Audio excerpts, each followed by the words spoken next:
topic of marriage. This time round, we're going to be focusing on cultural differences and how we can make that a strength.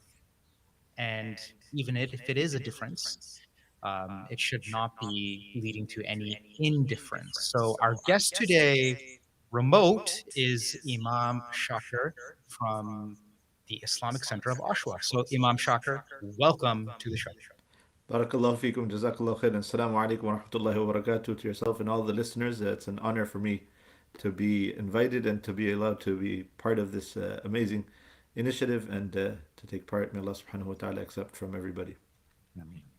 Oh, you're very welcome. And again, I know we had a little bit of a technical hiccup, but alhamdulillah, producers Kashif and Bilo have been able to kind of navigate us through this. So we are now live, thankfully. Now, with that, it's a serious issue, I think. Just trying to understand and how to navigate these cross-cultural waters, or is it really an issue at all? You please enlighten us here. Um, a lot of the youth, yesterday we held a huge conference with the Mifta organization, ISNA, Al Maghrib, and Yaqeen Institute here at Masjid Dar Liman. It was like a little mini RIS conference. And I got to say, just the outpouring and show of youth was just of another level. And them even just lining up with Sheikh Omar Suleiman and the repeated comment I heard over and over again. I had to actually act as a little bit of a security detail and bodyguard to the man. Was just that, I've been listening to your lectures and sermons on YouTube. You've changed my life. You've changed my life. But coming back full circle to the youth, how can they navigate all this cross cultural stuff? Is it a thing or is it not a thing, Imam Shakir? Yeah, so I think, mashallah, the term culture has to be understood, right? And I think that's very important, kind of, to identify what we're kind of discussing. What is it that we are actually trying to discuss? There's different definitions that you would find. I think the simplest definition that I found, that again, just to try and get into our discussions, using,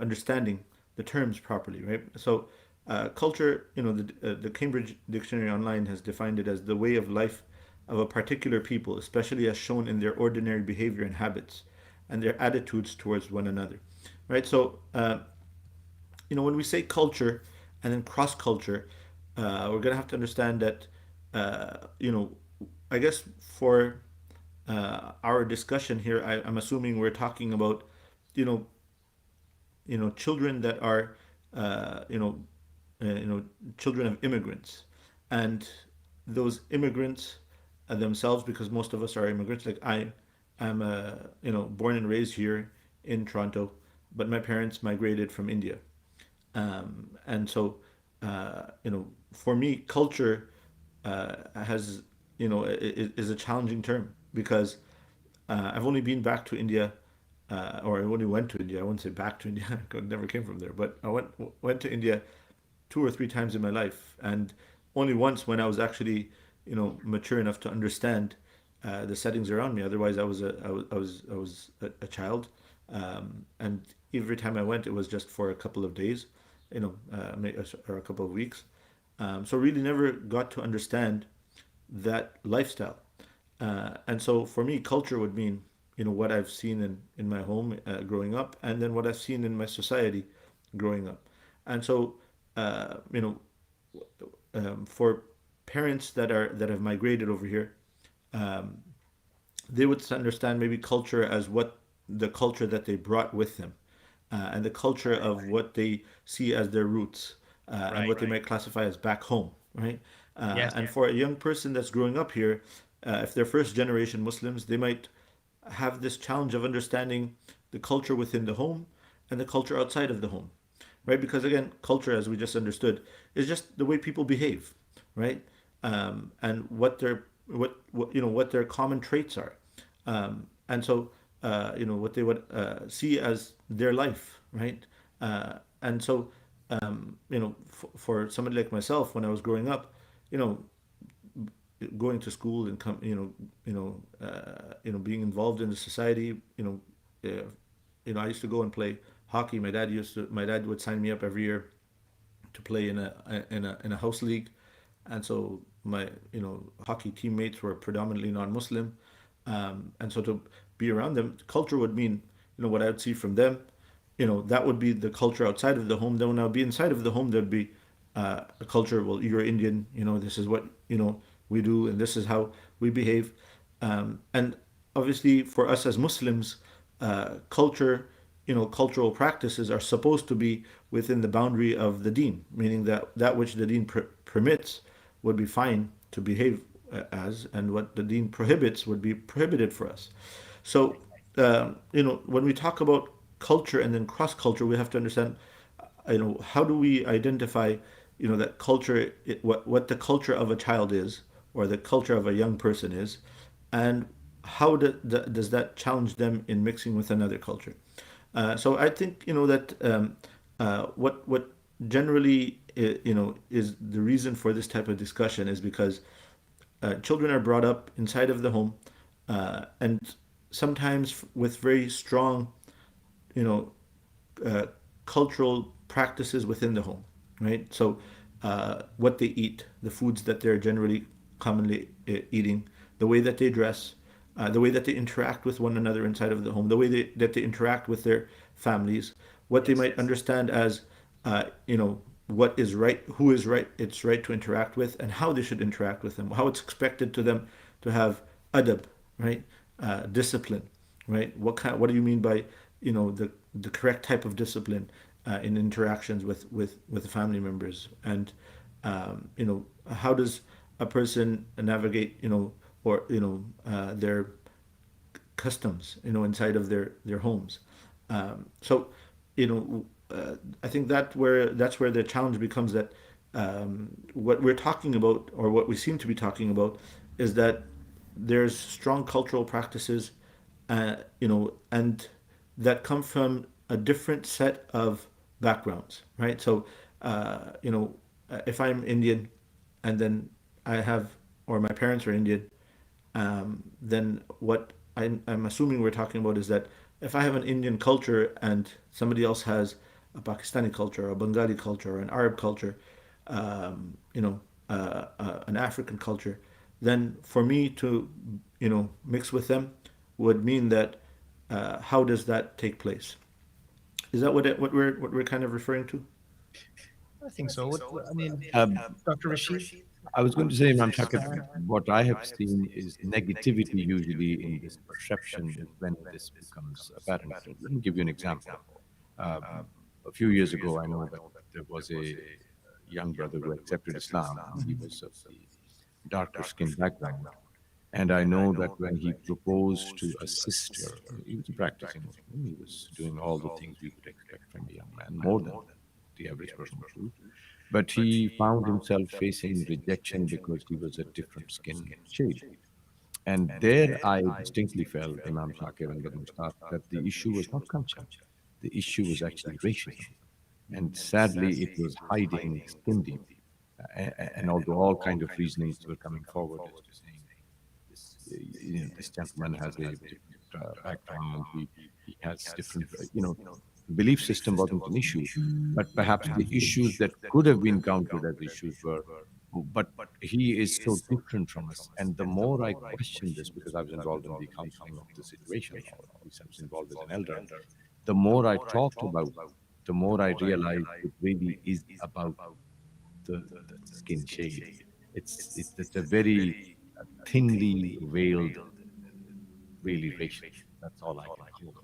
And the young brother and the sister who both had met at university felt very stressed and very anxious about the whole thing because, like Imam Shakir said, often people don't realize that their children are seeing a very different set of rules outside, where racism is now considered a very no-no phenomenon. We're not talking about the 60s and 70s. We have seen a very big change in the way the world has changed. So I think that's the perception I was hoping Imam Shakir and you would bring up. Yeah, that I don't know. That makes It's me. painful. Don't It's get me wrong. it It is is painful. it's really painful for me. I like Imam Shakir, grew up here in Canada, and I'll just touch upon this quickly. Alhamdulillah, no, without this coming off as a joke, but the most harshest word I think my family, my kids, and this is maybe tarbiyat or upbringing or just not seeing any differences at all was one time my youngest daughter, she's now 7, so this is probably 3 or 4 years ago. She's like, "Oh, Baba, someone in school said the F word." I'm like, "Oh my goodness." And this was in the car, right? So Fazia, my wife, is sitting next to me. The other 2 kids, so all 3 kids are in the back row, the back seats of the car, and oh my goodness, okay, so let's have this discussion now. So what was said, and how was it said? And she's like, "Oh well, Baba, this girl called this other girl fat." So it wasn't the obvious response I was thinking of, as in a profanity. And there's been other instances where, thankfully, my kids are now second generation Canadian, and I think it's just a matter, like Imam Shakir was saying, that when you are brought up as Canadian, at least we are blessed here in Canada of being so multicultural that I think now, hopefully, I still have hope. And yes, I still cringe when I hear stories that, it smacks of racism, and it hits me in the heart. But there is hope, at least for like the first generation, second generation, or just people in general, because this is a hadith of the Prophet Sallallahu Alaihi Wasallam in his last sermon, which I'll let Imam Shakir kind of remind us all of. I think it's really important and pertinent. But you look beyond that. When my kids speak of their classmates, they just say the name. They don't go, "Oh, she's Chinese Canadian," or she's Caribbean Canadian, or whatever. Say the name. And then I'm like, "Oh, fantastic." Right? So, Imam Shakir, please, like, I'm Yeah. so So I mean, mashallah, jazakallah khair. I think there's the discussion. So just kind of getting a feel for where the discussion's headed. I think what yourselves brought up is mashallah important and amazing. Um, so I think there's two parts to this issue that we're kind of reflecting on.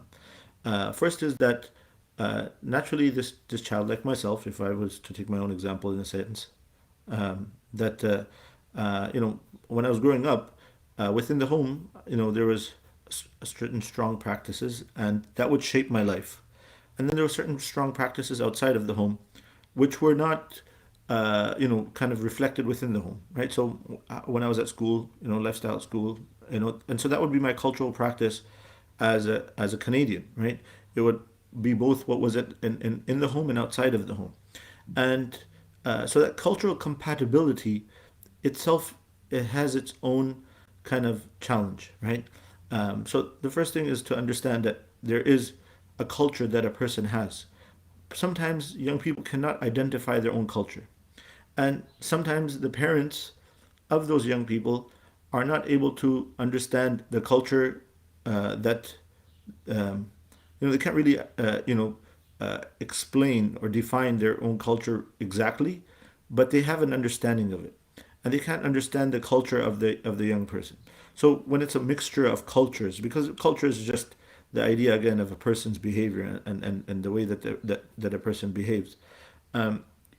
When it comes to marriages, it's only understandable that that a young person might see that, oh, I'm compatible with another person, yeah, right? They might feel that I'm compatible with another person, and the parents feel like they're not compatible, right? How do we determine that that young person is mature enough to be aware of what compatibility actually means, hmm right? And I think this poses its own challenge, because while it, young person feels like, well, I'm compatible with my fellow Canadian, right? He or she is just like when we grew up, we're going through school together. But really, does that define their entire life? Does their life outside of the home define their entire existence? No, it doesn't, right? And the parents might know that, you know, uh, you know, sometimes the parent only knows their child's life inside of the home. They don't know much of what happens outside of the home, right. right? And when I was at school, I know that my parents didn't know what I was doing at school, like who I was hanging around with, what we were speaking about, what was influencing me, right? But when I was inside of the home, then I would be interacting with my parents, and so my parents would assume that that interaction was, based on the interaction, they knew who I was. And so, that when we talk about cultural compatibility, we have to recognize that the, it goes, there's both parts that have to come together, right? The awareness of what takes place outside of the home, and also what takes place, or how the child has been brought up, how this young person has been brought up within the home.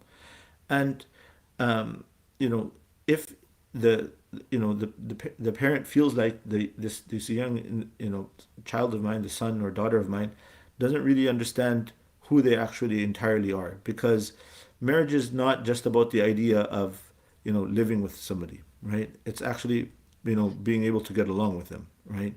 And the Quran will state that that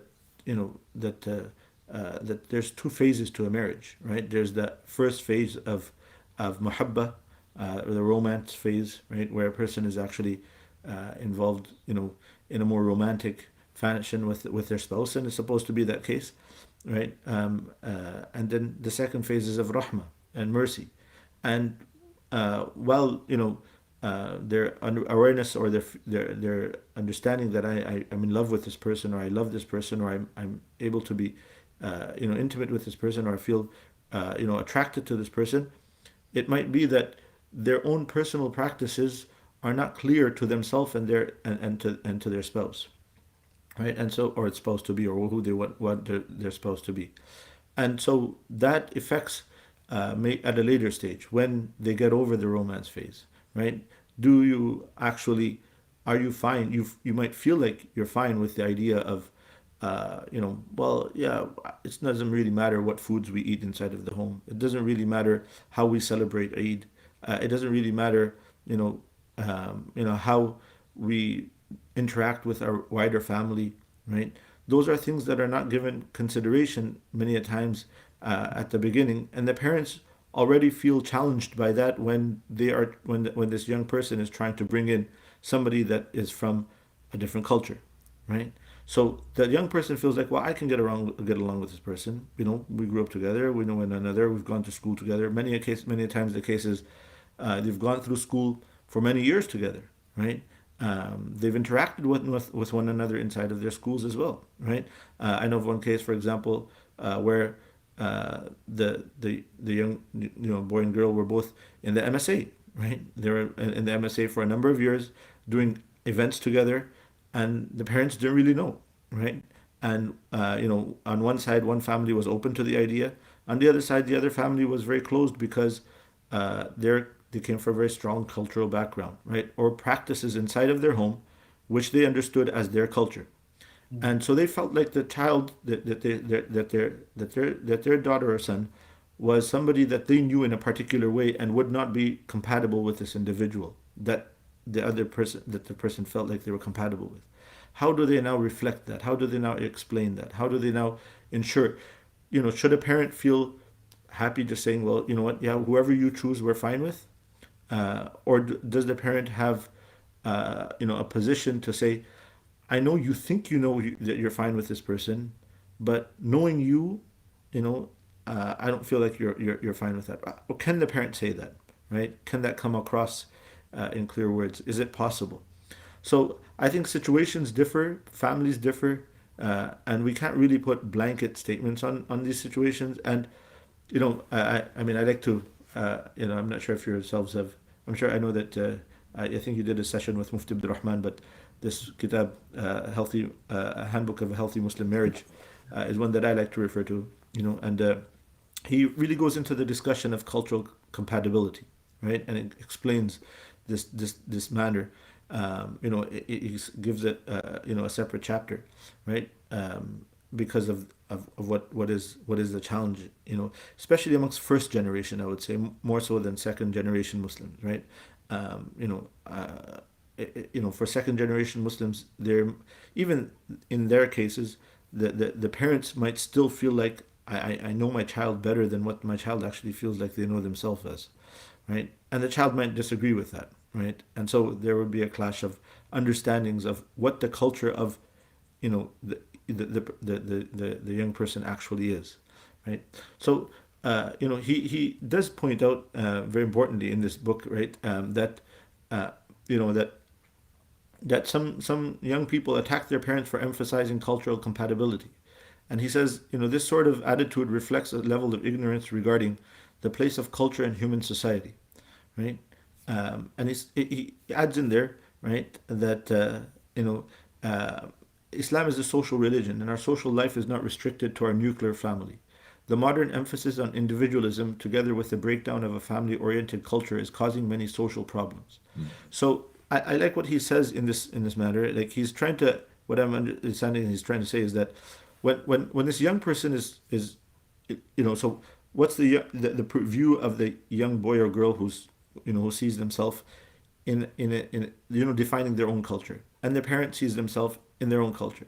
I think, like I said, the issue is both have to go hand in hand, or both have to be dealt with. So if the young person is understanding that they are that that their culture is Western or their culture is Canadian, and uh, you know that culture is actually more about individualism. In the sense that, oh yeah, me and her or me and him, we get along. We can get along. I know we can get along, right? We don't have to worry about everybody else or everything else, right? We can manage ourselves, and that's their attitude. But in his more words, this is actually individualism, right? Um, and you know, the parents' expectation is, well, yeah, when you get married, you're going to have to interact with other people, and you know, you have some certain values that another culture might not be able to, or it's not just about you, it's about us as well, right?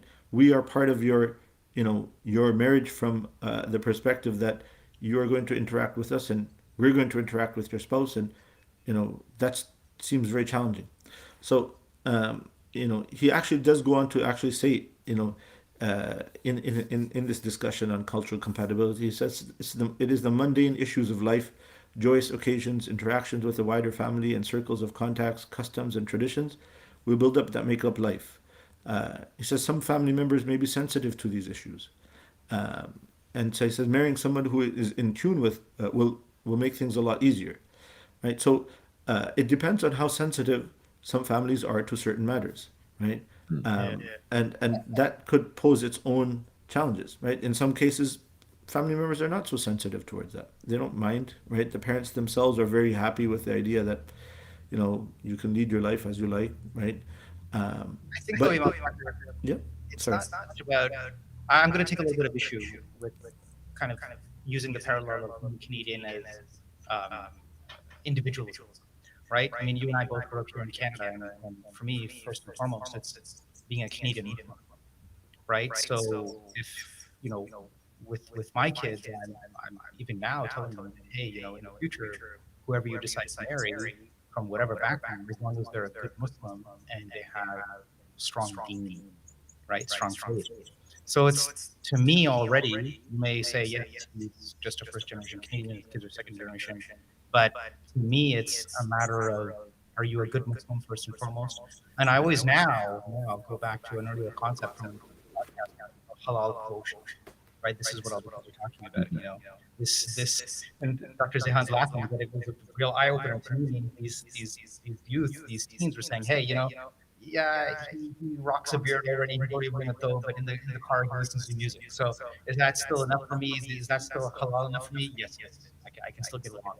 So I think that for somebody in your generation, yes, I'm in my 40s, so maybe I'm a little bit not in tune with the youngsters or the youth, but to me it was a real eye opener that that's how they're thinking along those lines now about a halal quotient. So I think maybe it's a little bit more complex than just individualism and maybe culturalism. It's really now, hey, we're all here in Canada. We all come from different backgrounds. You're a good Muslim. I'm a good Muslim.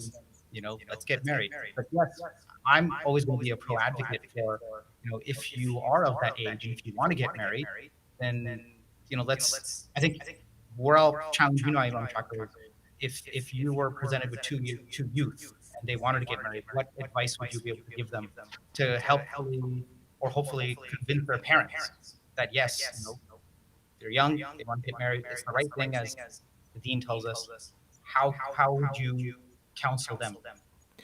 And Jazakallah khair. Yeah, it's interesting. I've had to do it already, so um, I actually personally like to hold some premarital sessions with young people, right before they. So I actually, over time, have kind of put together some notes, and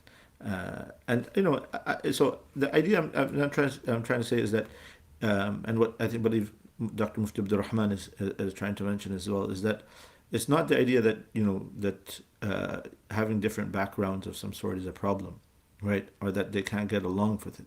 It's just being able to identify them properly, right? And to understand how to be practical. And he goes into in this discussion, he actually says very importantly, you have to be practical about the matter, right? And that's the most important element to it.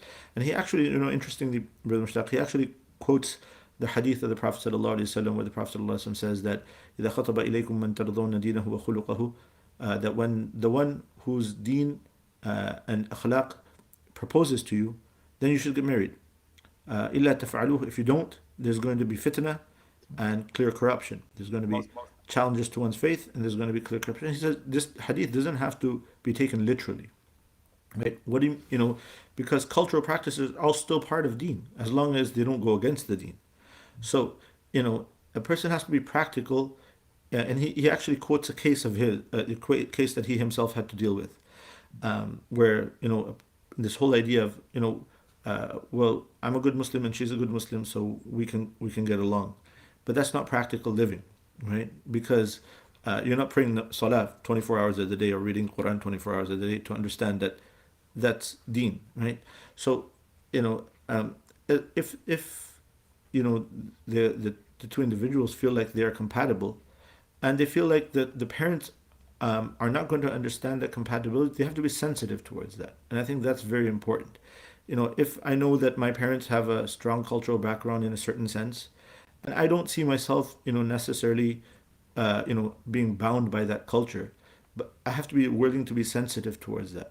And, I have to understand that maybe some of it does shape my life that I don't really realize. Have I come to actually realize what, what I eat, what I dress, how I behave, what really is my culture, right? Is culture just the idea of, me, saying that I can eat anything or I can dress anyway, or, meaning not dress anyway, but obviously within the confines of the deen. But, my parents might not be in agreement with that, right? Is that where the problem is with me and or might possibly be the issue between me and my parents, right? How would I interact, at a later stage? Have I come to realize that, when there's going to be clashes, because marriages are always going to have their own challenges, right? That we are both going to be able to manage that properly, right? If like he points out in Sheikh points out in his book that joyous occasions, right? How do we know that what expectations there's going to be at the time of Eid between families, right? Right. That's what he's talking about is individualism, because there's going to be this attitude that, oh, you know what, we'll be able to manage it, but sometimes that means in the back of their mind that we're not going to do anything, right? We're not going to have to worry about either parents, and we're just going to be able to navigate this by ourselves. But they come to realize that there is a need for the wider family, right? Or there's an expectation from the wider family, and either you're going to have to break off from that wider family in order to maintain yourself and what you've kind of taken on yourself, or you're going to have to figure out. And so when there's a clash, whose house do we go to? If two occasions are taking place at the same time, there's an expectation. Everybody knows. I mean, all of us here are married, mashallah, and I'm sure being married for 20 years, I would know, and I'm sure yourselves that you're going to have situations where there's pressure, right? Just like having friends, you can have pressure within your friend circles, right? One friend wants you to do something, another friend wants you to do something else, and well, when it comes from parents, right, it's easier said than done. You can have all the theories in your life, like you can even maybe make up a contract, right? That that this you can make a constitution if you want to call it, right? And say, well, this is how we're going to govern our marriage. But when your mother calls and says, you know what, please come over, right? Are you going to go by yourself, or are you going to take your spouse with you? And if she doesn't come, and the cultural sensitivity in your parents' home is that her not coming or him not coming means something else. There's a message within that, or maybe a message that you're not trying to say is read into without you even saying it, or and you're It, not it, able to explain yourself. oh my How God. do you now go about navigating that sort of situation? How do you go about navigating, your spouse saying, your parents think of me like this, right? Imam Shakir, we're both laughing because you have turned this into a very, very practical discussion with some very real examples that we have probably all gone through in one way or another. But Dr. Zehan, is it communication? I was going to say, Imam Shakir and Mushtaq, my brother, I think this is just a topic that has opened up a can of worms over Oh, there. huge It's can of not something worms, you can wrap up in Pandora's our box. podcast, usually half an hour, but Not mashallah, today. hearing so many gems from Imam Shakir is itself indicating that this is a topic that should be rehashed and faced. I would say a part two to it, maybe. Perhaps we can work with Imam Shakir because, yeah, I completely I was going to say, I was hearing so many interesting and so many valuable things that I didn't intervene, but I think Imam Shakir is saying communication is a big part of all of this. Communication before the marriage, communication during the marriage, and communication when you have been married and things haven't gone well. I think communication is huge. There you go, Imam Shakir. We're going to wrap it up, but Yes. we'll take this offline. We're going to. I'll just put it out there. Let's have a panel discussion on this now.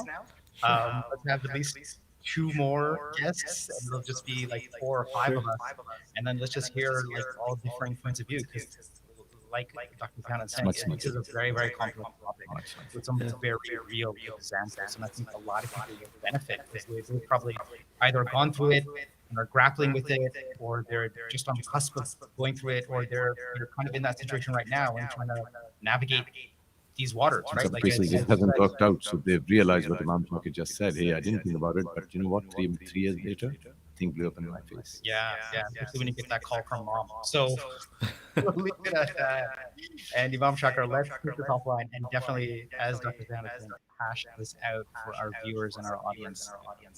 Wow, this has been a very practical discussion. So, thank you so very much for your No, time. Jazakallah khair. And it is when you put up the topic and when mashallah, I would like to, say Jazakallah khair to the whole Happy Strong Family team because it was obviously not just one person's effort, but all of you together, mashallah. And you've been doing great work. May Allah subhanahu wa ta'ala accept from everybody.